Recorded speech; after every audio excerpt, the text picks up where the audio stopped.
the race nears its finish, all eyes are on Rudolph Caracciola, who has already won the trophy 5 times before and looks like hitting the bull again.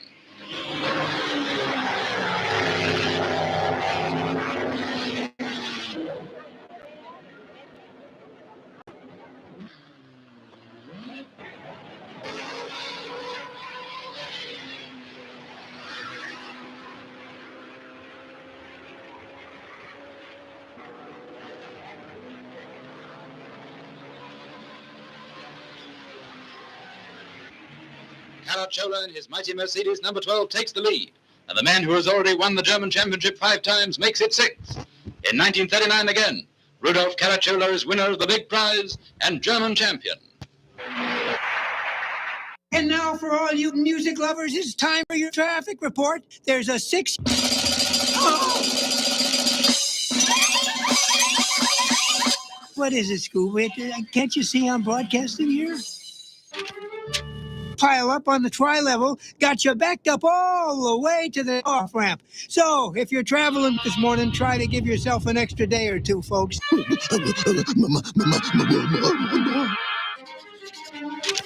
Hang on, folks. I've just been handed this important bulletin. Ladies and gentlemen, we interrupt our regularly scheduled program to bring you this special report, like live as it happens. This is Bill Warner of the Amelia Island Concord Delegates, and you're listening to Nostalgic Radio and Cars.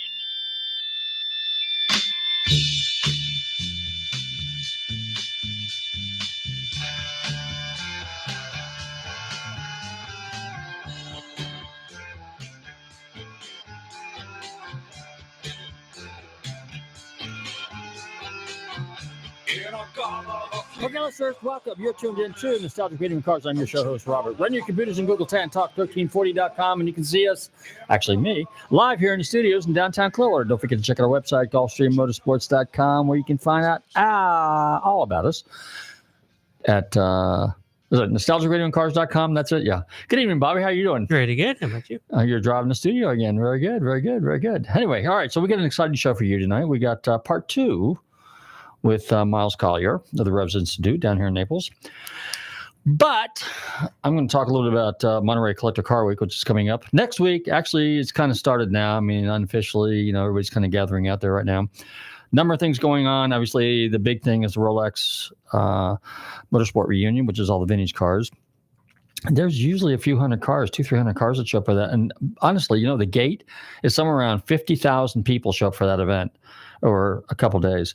And or more actually, but I know I've been there before when the one-day attendance. Actually, I think that was a number of years ago when they had the Porsche. What was it called? Porsche Rennsport. 63,000 people were there that day, or for that weekend, and that was a ton of people. It was all Porsche, which was pretty cool. Anyway, so the Rolex reunion. Now it's really cool because you really get to see it's history in motion. Now we'll be talking about vintage race cars here in a little bit. When Miles comes on the show.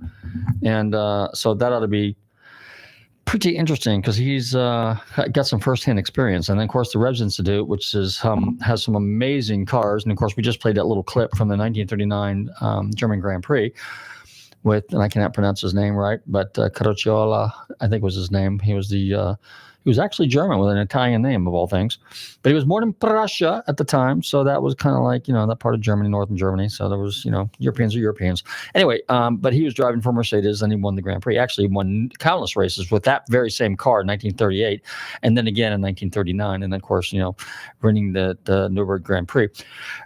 And of course, or the German Grand Prix, the Nürburgring. But that was just before the war, so that was the last race for a number of years until after the war. But nonetheless, that very car is at the Revs Institute right now. So that's pretty amazing. It's the W154. I think that's the numerical designation. If you're familiar with Mercedes-Benz's, you probably see S500, S380, S280, S600, and things like that. Okay, so those cars have, that's the engine, the cars, and then those cars actually, like for example, a 280 SL Mercedes could have either a W113 designation, which is the body code, or a W107, which is a later one.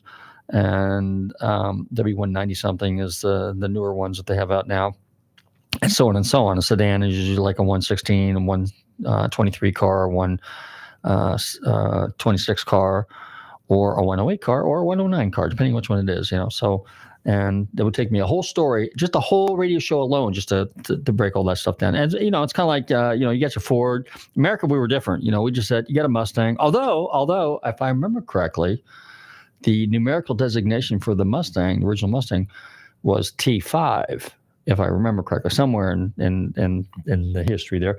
And when the Ford Mustang went to Europe and competed over there, or when they were sold over there, they could not use the name Mustang because there was some company in either one of the Eastern Bloc countries that had the naming rights to Mustang.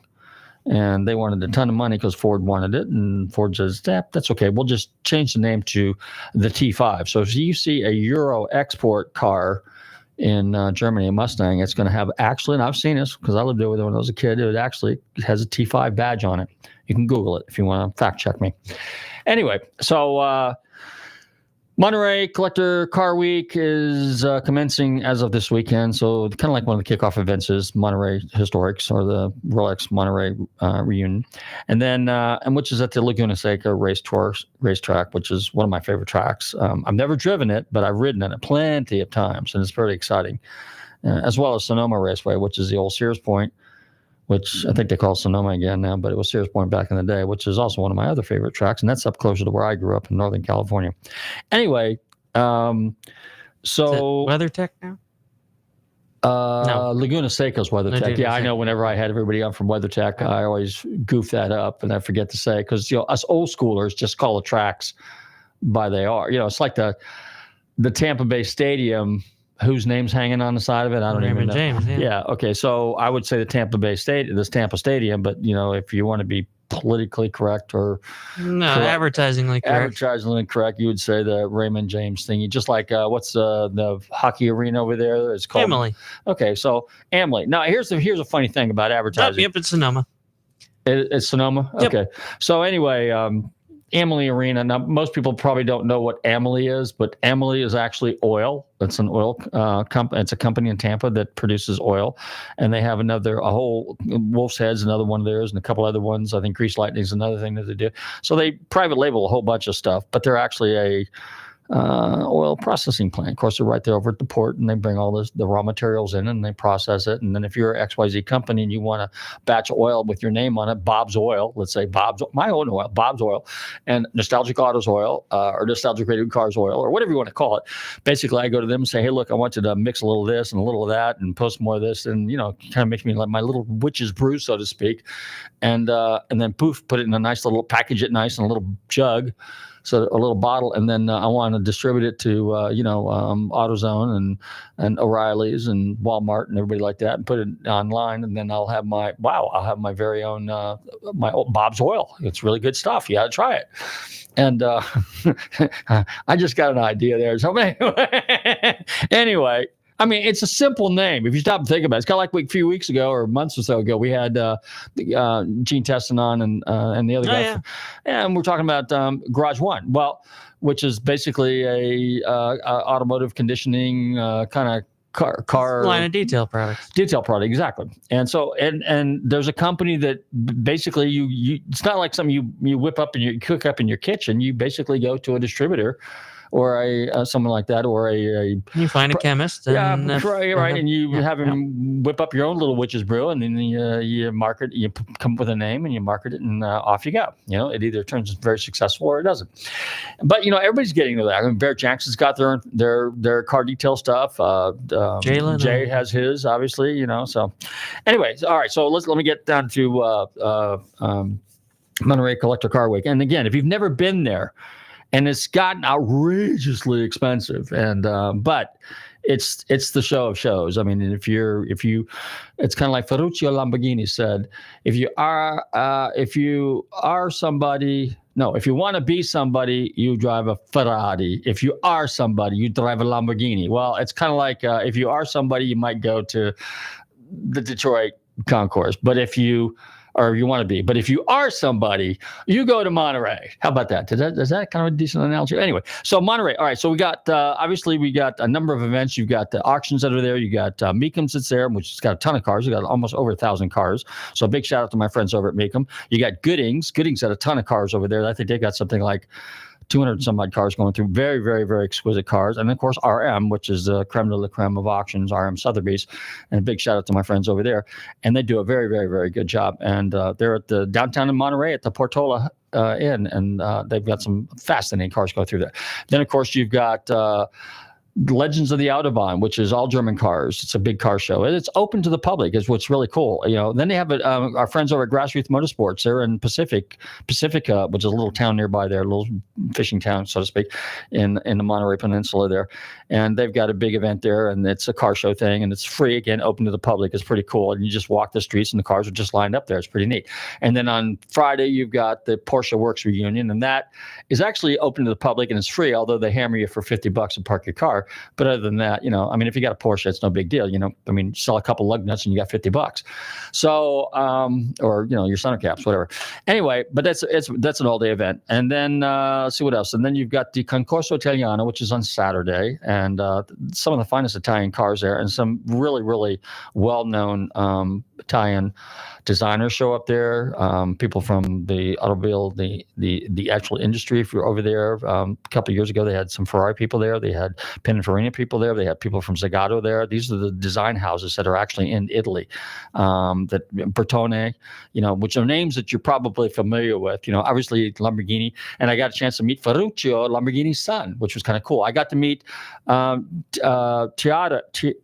can't pronounce his name right, and he was the designer of the Pantera. He was there, and we tried to get him on the radio show. Unfortunately, he passed away, but he was living in Italy at the time, and so sometimes there's logistics and stuff involved. But definitely, and then of course Sunday is the Pebble Beach Concourse, and it's just absolutely amazing. Again, 250, 300 cars, the finest cars in the world.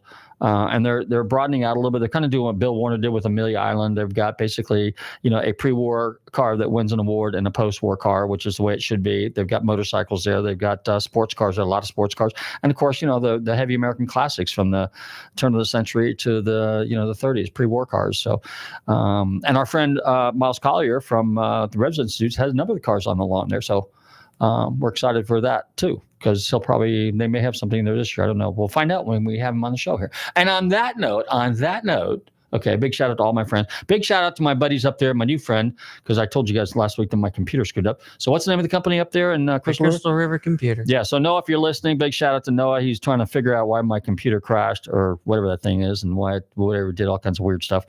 And then Craig's probably tuning in tonight, and Craig has like a little hot rod show, and he does that thing, and we'll probably give him a spot on here one of these days, and he can talk a little bit about his little deal, because he's trying to put together car shows, and he's doing T-shirts and all kinds of cool stuff, and he's up there in the Pasco County area. So big shout out to Craig if he's listening. And outside of that, I think, Bobby, we got to turn up the stereo this time, and we're going to play another instrumental song. And this was kind of real popular back in the early 60s. I think it's by the Ventures, right? And is it Let's Go? Is that what we're playing? Let's go. Let's go. All right. Hey, you're tuning into Nostalgic Radio and Cars, and let's go.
Das ist Jochen Maas, hallo. Und Sie hören Nostalgic, Radio und Autos. Wunderbar. Okay, we're back. You're tuned into Nostalgic Radio and Cars, and it's time to introduce our special guest for the evening. And he's the former chairman and founder of the Revs Institute right down here, a few miles south of us here in Naples, Florida. I'm delighted to welcome back Miles Collier. Miles, how are you this evening? I'm well, thank you. It's nice to be back with you. Thank you. Hey, I was just talking a few minutes ago about Monterey. Monterey's coming up, Collector Car Week. Are you going to be there? I will be there. Okay. Are you going to have something really, really cool and interesting on the show field? Yeah, we'll have 2 Bentleys. We'll have a 6-liter speed model. We'll have a 3-liter 100-mile-an-hour model, which is a very, very rare 3-liter variant that did just what its name says. And ours is a well-known car because it has Serbico coachwork. Makes it probably the prettiest 3-liter Bentley on the planet. So we're excited to show it. Interesting. Now, a few years ago, I did a driving tour with our friends up there over in Daytona in Grassroots Motorsports, Tim and those guys. And one of the guys there, I can't remember his name exactly, but I know he's one of the guys that works with, I think he's with RM now. Greg Porter, maybe that was his name. Oh, yeah, sure. Okay. So Greg had a vintage Bentley, and I had the opportunity to ride with him in that car. And it is a handful. It truly is. I mean, people have no idea what driving's like, and I'm leading to something here. What driving was like back in the 30s, turn of the centuries, how complicated these cars are compared to what we have today. And it was totally fascinating. I wanted to drive the car, but he wouldn't let me, which is okay. I mean, it's not for the weak. I mean, you need to almost go through a little learning process to drive that car.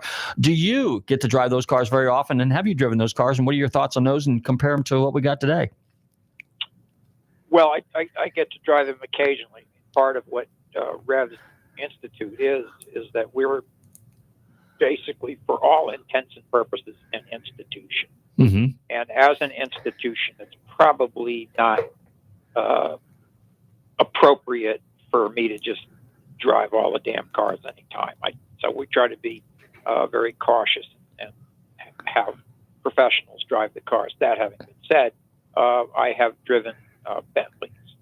And they are very much like any car from the 20s or the 30s, which, that's almost 100 years ago now. And as a result, things that are automatically done for you in automobiles today have to be done manually back then, such as setting the timing, setting the mixture, all of those types of things. And if you are particularly lucky in the choice of Bentley model you select, you may find you have a car with center gas. That is, the accelerator pedal is between the clutch and the brake. And of course, all Bentleys of that period do not have synchromesh transmission. They're crash gearboxes. So you have to know how to double clutch.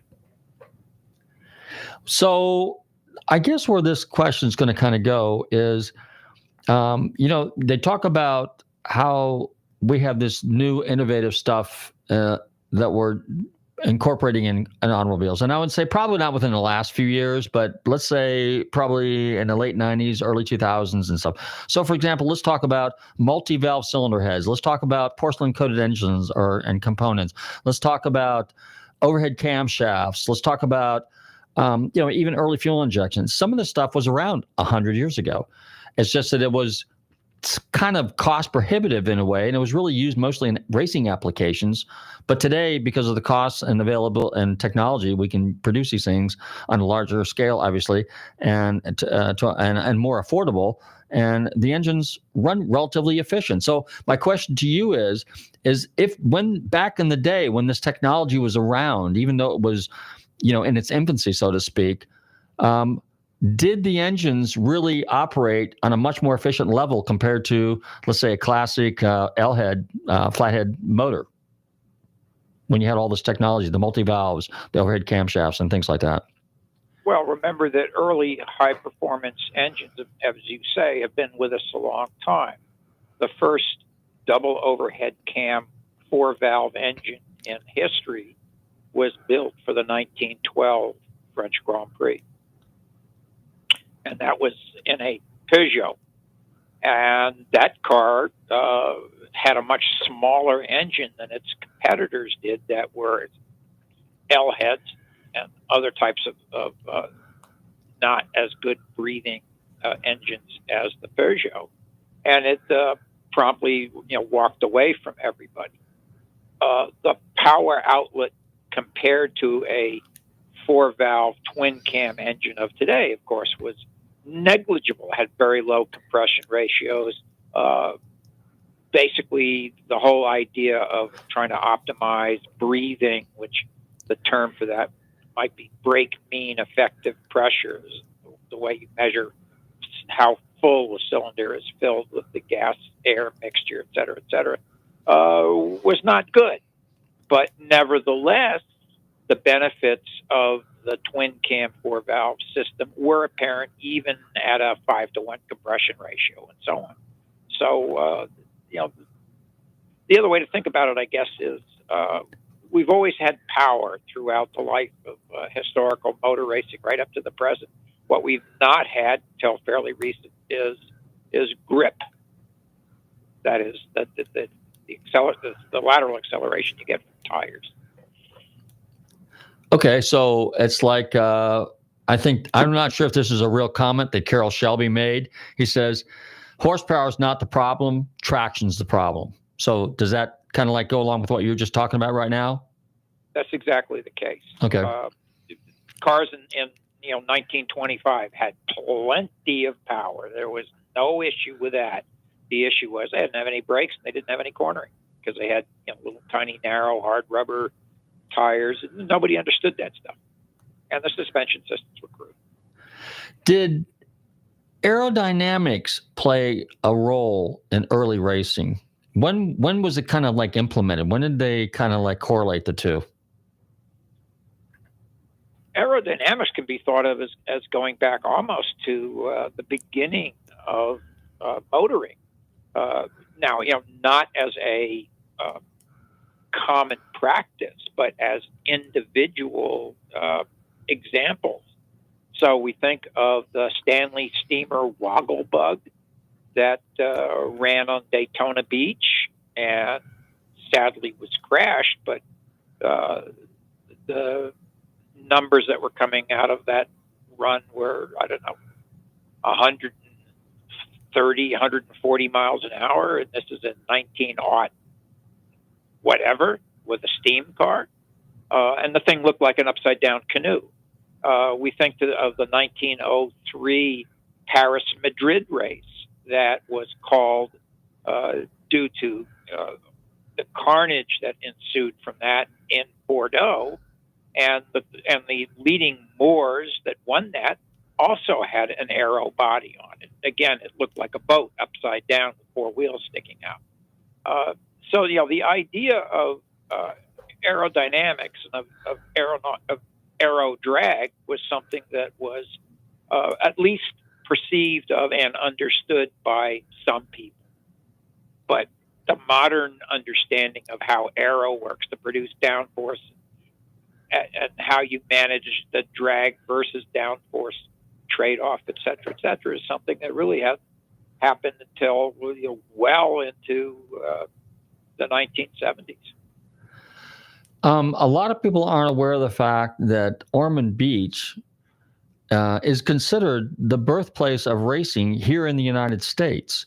So going back to, you talked about the race that took place in France, and from what little bit I read, or from what I've read, I think it was Willie K. Vanderbilt that used to go over there and watch those races and said, we need to bring this type of racing here to the United States. So hence the Vanderbilt Cup, 1905 or 4 or somewhere around in that time frame. And then a lot of people don't realize that a lot of the automobile manufacturers, before they were in Detroit, were actually in the New England area. And what they would do is they would bring the cars down to Ormond Beach, and they would really set land speed records or racing speed records on the beach. And the thing that I think is kind of interesting is, however true this all is, I mean, all history points to that. There's not really a big to do about it, and there's no real landmark over there in Ormond Beach. I mean, that's granted we have Daytona, okay, but I mean, but Ormond Beach is significant. So, elaborate on that a little bit.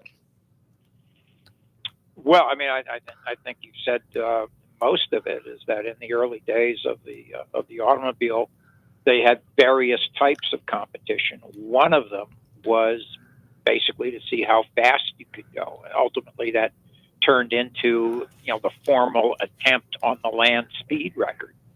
And one of the things worth noting is that it wasn't until 1903 that an internal combustion engine car held the land speed record. Before that time, every world land speed record holder was either electric or steam.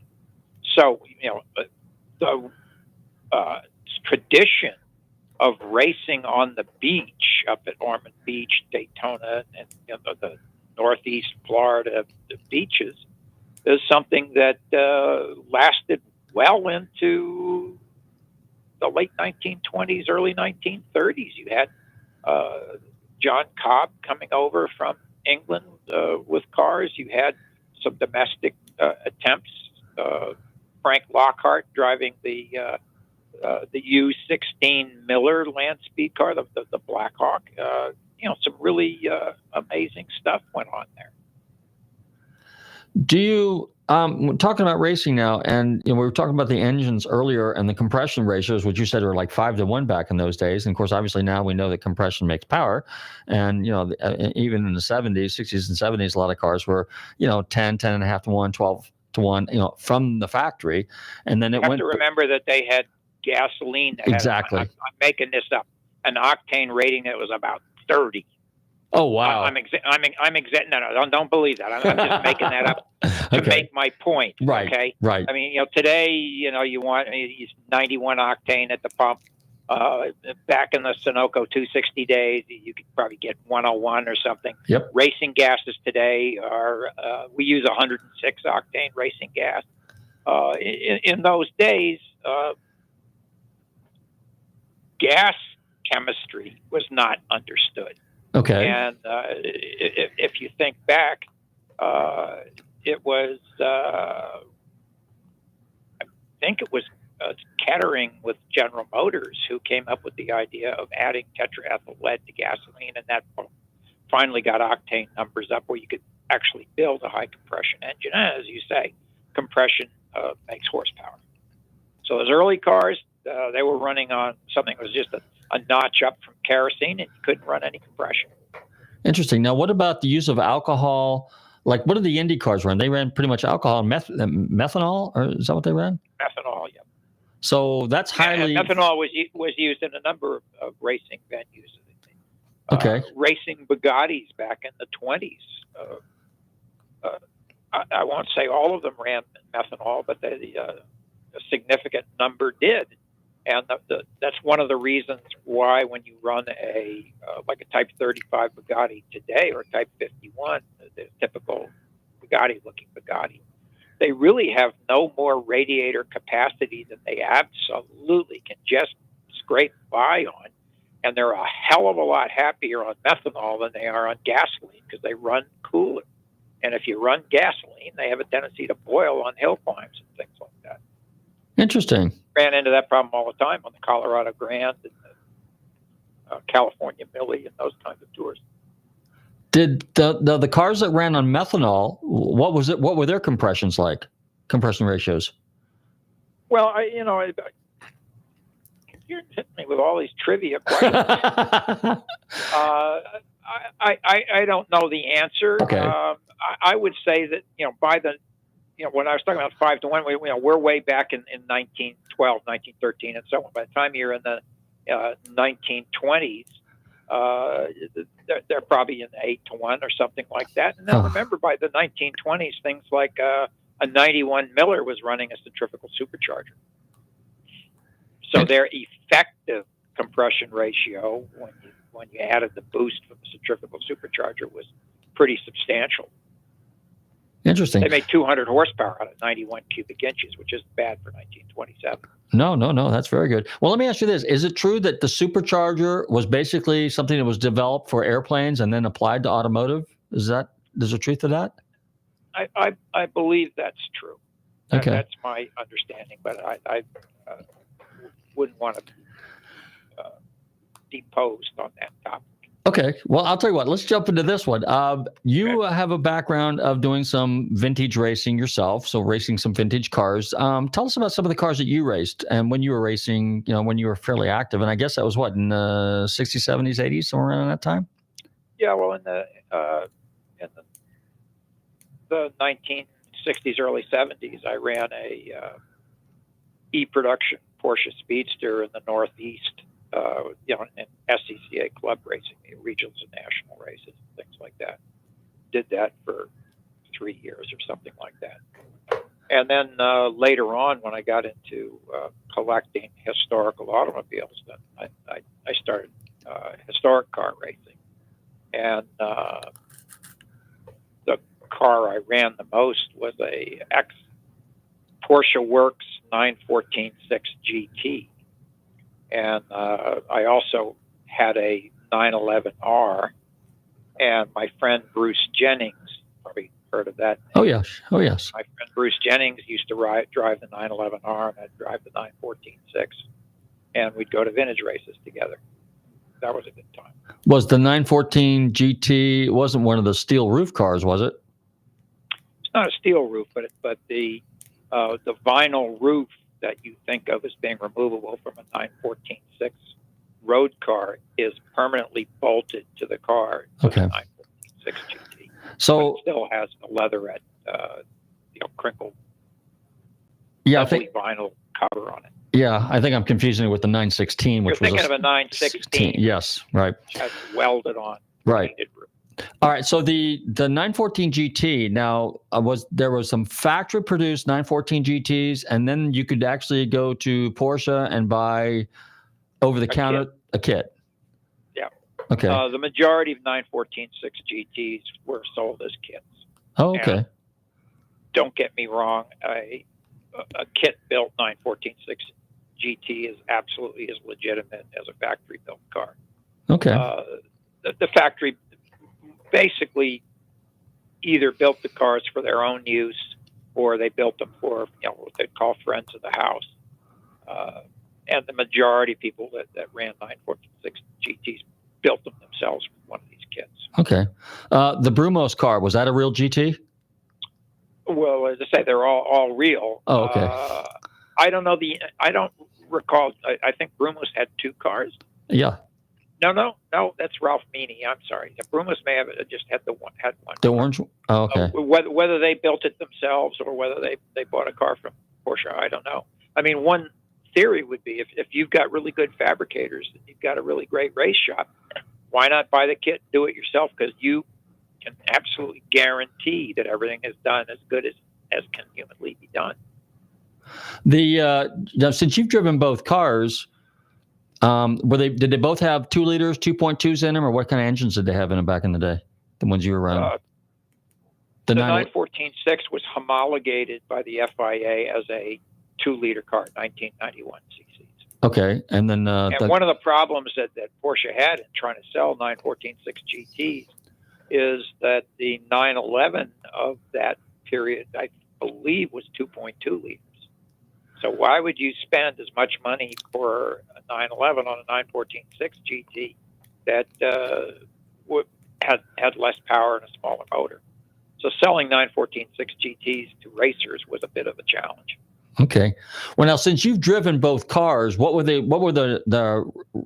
road mannerisms between the two cars? I mean, a lot of people say that the 914 was actually a better balanced car, and actually had it had more power, would have actually been a better race car than the 911. How true is that?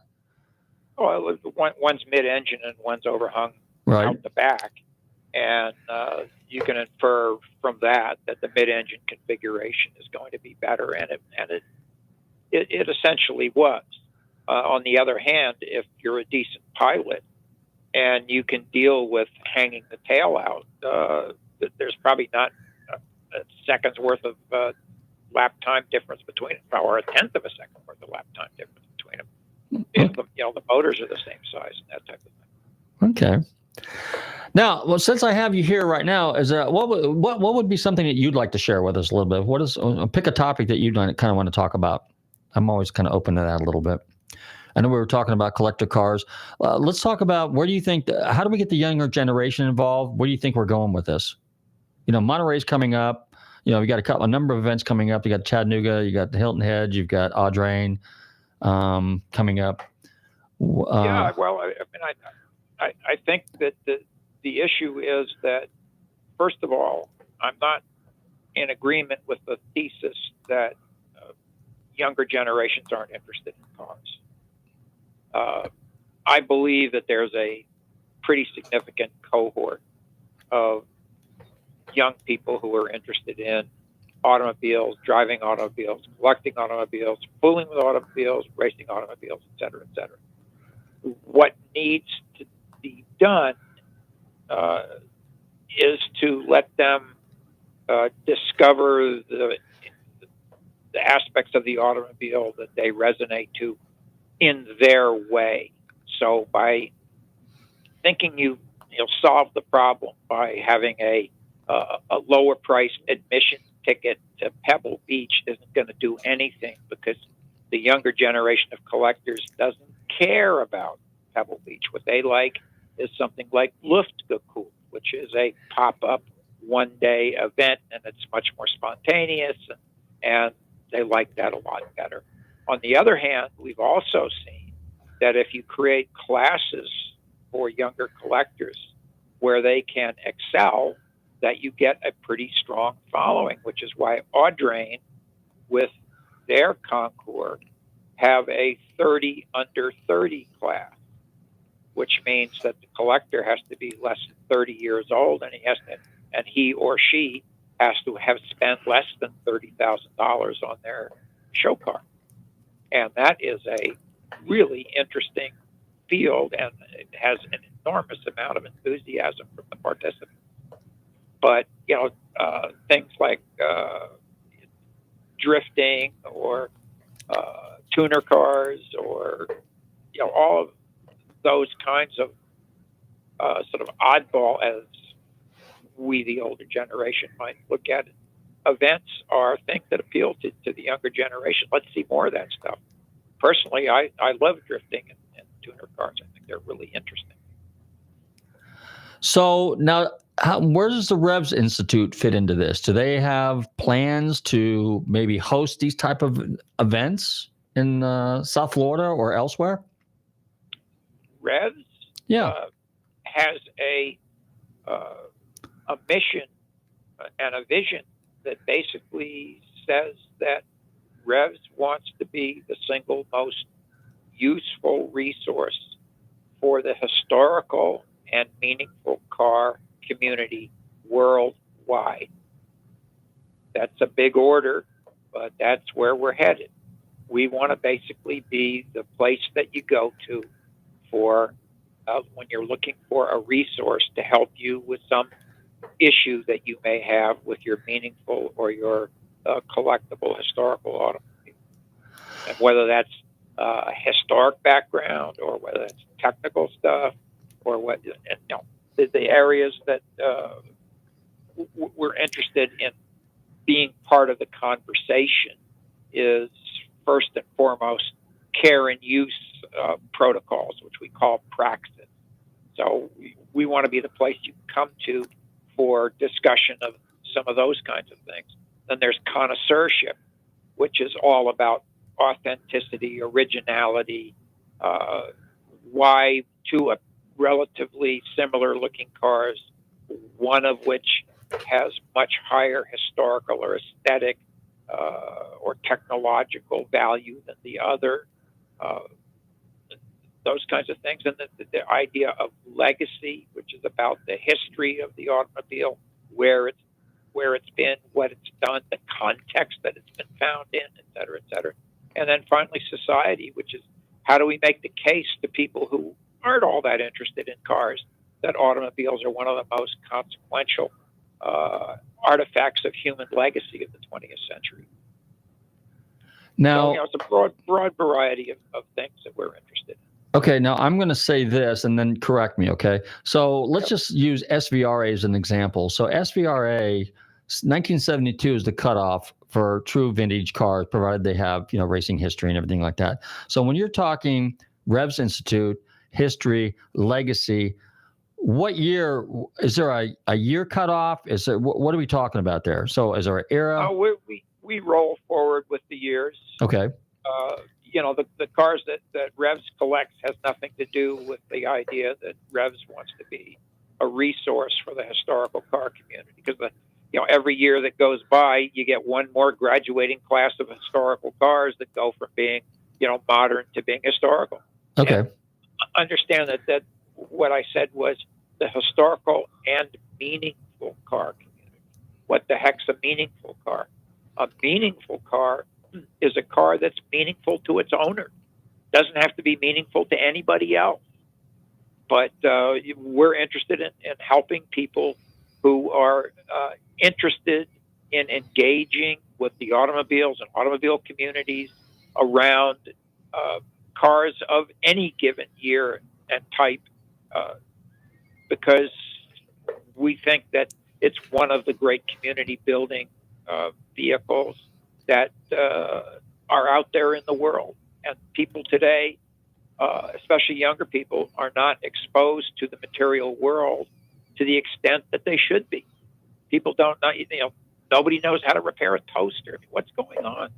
And the automobile, is such a great device to educate people, to expose them to the principles of the material world. Because if you tune your car wrong, it doesn't run right. It doesn't care what you think. It doesn't care whether you're a good person or a bad person. It only cares whether you know how to do that. And that's a useful lesson for people, I think. Would it be fair to say that, I mean, I know when I grew up and I was in high school in the 70s, we had shop class, we had wood shop, we had electronics, we had drafting, we had automotive. It's great stuff, and it's no longer available, or it's very rarely available. Yeah. So is there like an organization like Revs or, some of the other museums that are out there? I'm kind of like, I don't want to say shocked or stunned, but I'm surprised that we're not having any influence in the schools to bring back vocation, because not everybody's a college kid, okay? And a lot of people, like you said, like to work with their hands. They like to, there's this sense of gratification when you build something, when you fix something, when you create something. And that's also part of the philosophy behind the Revs Institute. No, absolutely. And that's an area that the Revs Institute is really interested in trying to make some progress.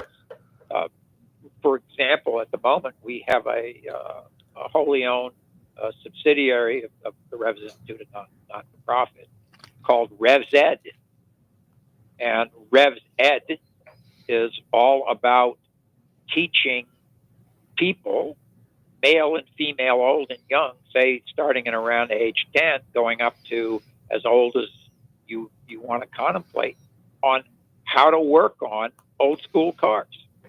And we have a whole series of classes that take you through how to tune an old school car, how to troubleshoot it, how to work on the brakes, how the suspension works and how to adjust that, how the electrical systems work, and even elementary and soon to be introduced more advanced methods of metal shaping and forming, so that you can start making stuff so you can get involved with your car. The one of the schools that comes to mind is the McPherson School. McPherson College in McPherson, Kansas. Yeah. Now, do you reciprocate with them? Do you share any duties, responsibilities, or kind of like coordinate with them, correspond with them from the standpoint that some of their students can come visit the Revs Institute, pick up some information, knowledge, work, interact with some of your restoration people or staff or anything like that? Or how does that work? We have for years, because my curator, Scott George, is an advisor to the auto restoration major at McPherson College. We have for years had a McPherson student as a summer intern. And some of them have gone on to get jobs with us. So we have a good relationship with McPherson. We are talking to them as we are with a number of other automobile institutions that have substantial automotive libraries about how we can share the back offices and thereby reduce our costs and yet still maintain control over the management of our own archives and libraries. And I think that will be a valuable initiative to move forward. And unlike McPherson, what Revs is really focused on is not teaching the principles of automotive maintenance and interaction as a vocation, but to do it as a avocation and as a way to teach people about the material world. So there's a significant difference between what we want to do and what an academic program like McPherson is trying to do. I'm going for a bigger market where we'd like to have some kind of a relationship with the school system in the Naples area, where we, working with the schools, can deliver a STEM-based program around the automobile. That's where I was going with this. Excellent, excellent. Now, Miles, we got about a minute and a half left, or maybe more, but let's just call it a minute. Is there any car that you would like to have in your collection that has eluded you for years and years and years, that you have this quest, this passion to find? Well, I don't know that there's any one car. I mean, I've had cars that have gotten away that I have regretted. And I have sort of a list in the back of my head of a lot of wonderful cars. Right. But if I'm going to pull one out of the air, I don't know why I'm grabbing this one, but I am. How about an Aston Martin DB4 GT Zagato? Oh, okay. Very nice selection. DB4 GT. They were, a beautiful looking car. And to me, while they're not probably quite as fast as the Ferrari 250 short wheelbase Berlinetta, they are considerably rarer and they're just so sexy. Now, does the 64 Zagato GT look like the 60, 61 body style, or is it different? They're the Aston Martin DB4 GT looks like a typical Aston Martin DB4. Right. Okay. The GTZ has a very typical Zagato style, much more streamlined, more, well, dare I say it, jelly bean shaped coachwork. Uh-huh. You look at the car and it's very Italian. Oh, yes. No question. By the way, speaking of which, do you go to the Concorso Italiano when you're in Monterey? I haven't of recent years because I'm usually so busy with other things, but that's a really good event. Yeah, well, if you want to see cool Italian stuff, that's a place to go for sure. No question about that. Well, Miles, we're about ready to drop the checker flag here again, so they're going to, wave us in. So at any rate, I want to thank you for hanging out with us. I'll tell you what I'd like to do. Down the road, maybe after Audrain or someplace down the road, I'll come up with some more ideas. I'll probably bump into you here and there. And then I'd love to have you on again from time to time to just kind of be, fill us in as what's going on and shed some light as to, what's happening in our industry, because there's a whole bunch of other things that we could have talked about, the collector car world, and some of your favorite cars that you've driven over the years, and just a number of things, so, and what the entire Revs Institute's all about, obviously, and the Collier collection. So, very well. Thank you. So again, I want to thank you very much for hanging out with us, and perhaps I'll see you next week in Monterey. I'm sure you will. All right. See you then. Thank you very much. I want to thank my very special guest, Miles Collier of the Revs Institute and the Collier Collection down in Naples, Florida, for hanging out with us here at Nostalgic Radio and Cars. And Bobby, you've done a fine job. Again, like I said, a big shout out to all my friends and all my usual listeners. And I'm looking forward to going down there.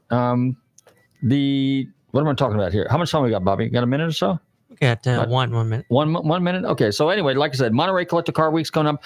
Google Monterey Collector Car Weeks. Look at all the events and stuff like that that's going on. It's really, really neat. Again, in the fall, we got the, I went to this last year. It was up in Rhode Island, Newport, Rhode Island, the Audrain Concourse. It was very, very nice. It's actually out on the Vanderbilt estate, overlooks the Atlantic Ocean. It's absolutely stunning. Obviously, Donald Osborne was up there, good friend of mine. He's been on our show a lot. Jay Leno was up there. A number of people are up there. They've got seminars, symposiums, auctions. Bottoms, I think, is up there. An amazing car collection, amazing display of cars on the concourse show field on Sunday. Are we running out of time, Bobby? Okay. Well, anyway, hey, this is Nostalgic Radio Hearts. Don't forget to check us out here every Tuesday between 7 and 8 p.m. on the TAN Talk Radio Network. Tell your friends, follow us on social media. Get out there and drive your cars. Stay safe, drive carefully, and love your family. Week to week, day to day, hour to hour, day straight, deep and wide. Bring on through to the other side. Bring on through to the other side. Bring on through, bring on through, bring on through, bring on through.